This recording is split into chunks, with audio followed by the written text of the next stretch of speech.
Hello friends, I'm Mark Crilly. I'm going to be doing a lesson here on drawing facial expressions. I decided what I would do is make 3 panels, just like it was in a real comic book, and show changing facial expression on my character here, Miki.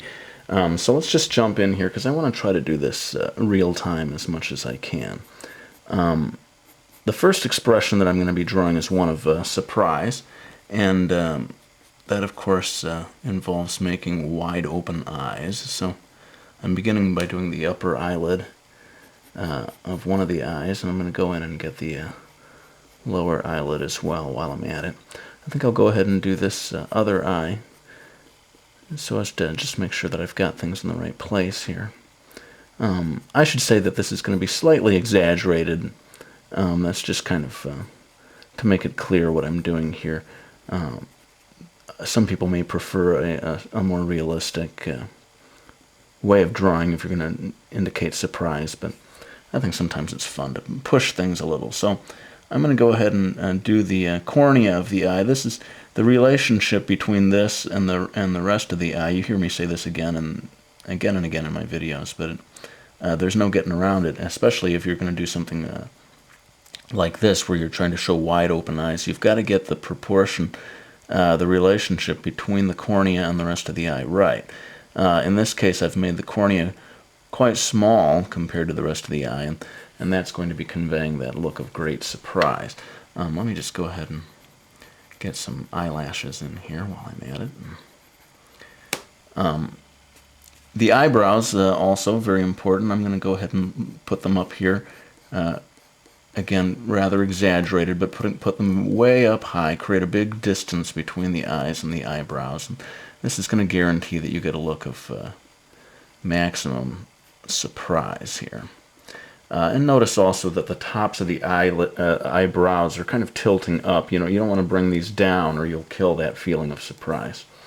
The nose and the mouth are not a huge part of it. I'm going to just sort of indicate very lightly a shocked open mouth here without getting into that too much. And maybe I will just let myself do a little time lapse here to conserve time on the eyes to do the details within the eyes.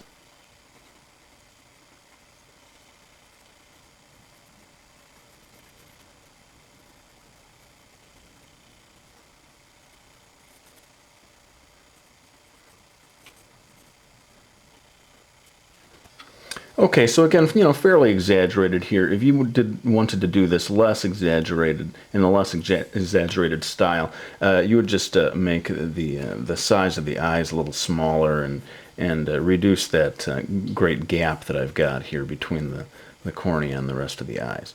Let's move on to the second one, and this is kind of a transitionary one where she's going to be going from being shocked to gradually becoming angry. And so you've got one here where we begin to see the anger forming on her face, but it hasn't really settled into the full fury that you're going to get in this last panel. In any case, notice how the cornea is going to be getting a little larger this time in terms of the relationship between it and the rest of the eye. That we're reducing that gap here, and that has her sort of, I don't know if it's calming down, but getting control of herself. Maybe the shock has gone away, and now she's,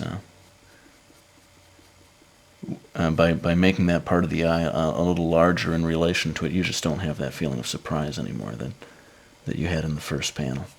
Of course, one of the most important things in suggesting anger is the eyebrows, so I'm going to be moving in on those. And since I know that the very most angry eyebrows are going to be coming in here, just to make this sort of tell a story here, I'm holding back a little bit. So I'm creating a feeling of maybe slight anger, maybe still a little bit shocked at what she's seen. I wonder what it is she has seen. Maybe somebody can come up with the backstory behind these panels. Anyway, I actually like to do stuff like this in my manga, to show 3 panels like this where all you're really seeing is changing facial expressions. It can be a very effective thing. But again, notice that I don't really do too much with the mouth. And of course the nose. I mean, these aren't the big players. It's all about the eyes and the eyebrows. Well, let me go ahead and do some time lapse on the details of the eyes.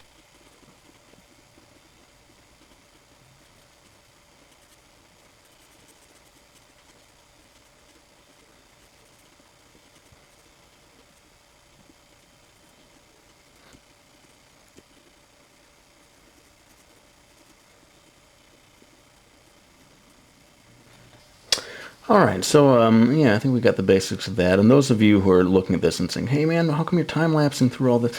I've got other videos where I do take a little more time and talk about how I get this effect with these eyes. So go ahead and check out some of the other videos to get that. And hopefully, I will be doing a step-by-step one for just one of the eyes, one pair of eyes.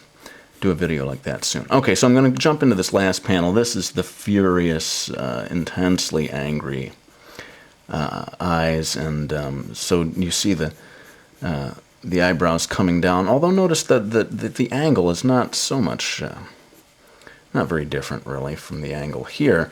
The key I find is to bring the whole eye kind of underneath the eyebrow, so that it's sort of the eyebrow is almost clamping down on top of the eye.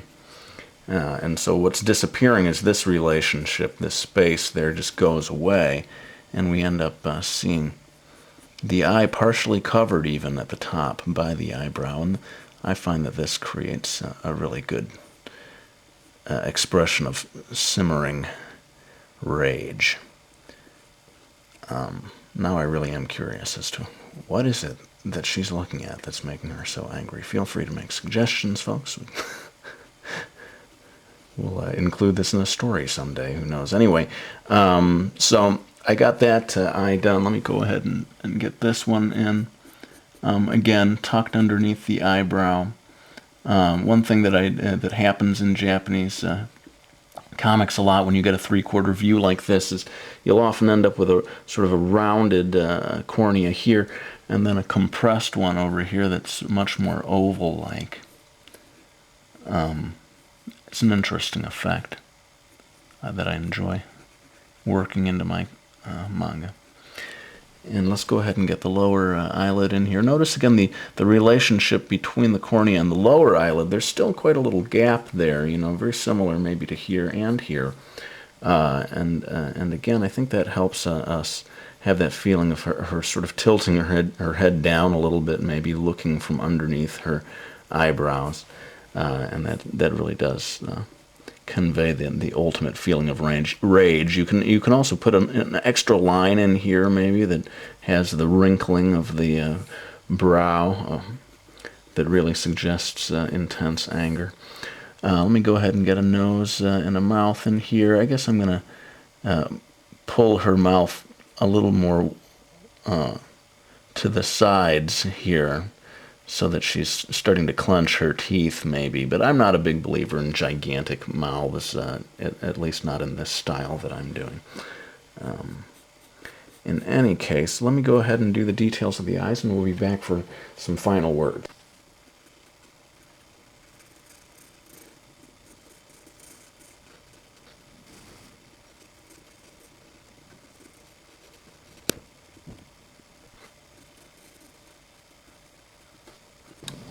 All right, well, that pretty much does it. One last thing that I think I'll add is these kind of blush lines that you see in manga. I maybe overdo these things, but I can't resist adding them in, especially in an angry one like this where she's supposed to be kind of red in the face. I go ahead and really work those in there. But that's probably about all the time we have for today. I hope you enjoyed the video. And, of course, these are only just 3 different facial expressions. I'll hopefully do another one in the future where I show some of the other ones.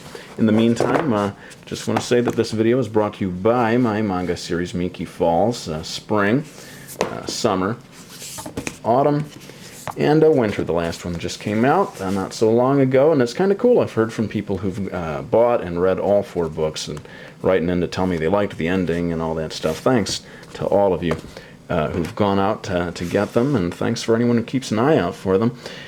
Otherwise, I hope you enjoyed it, and we'll be back with another video real soon.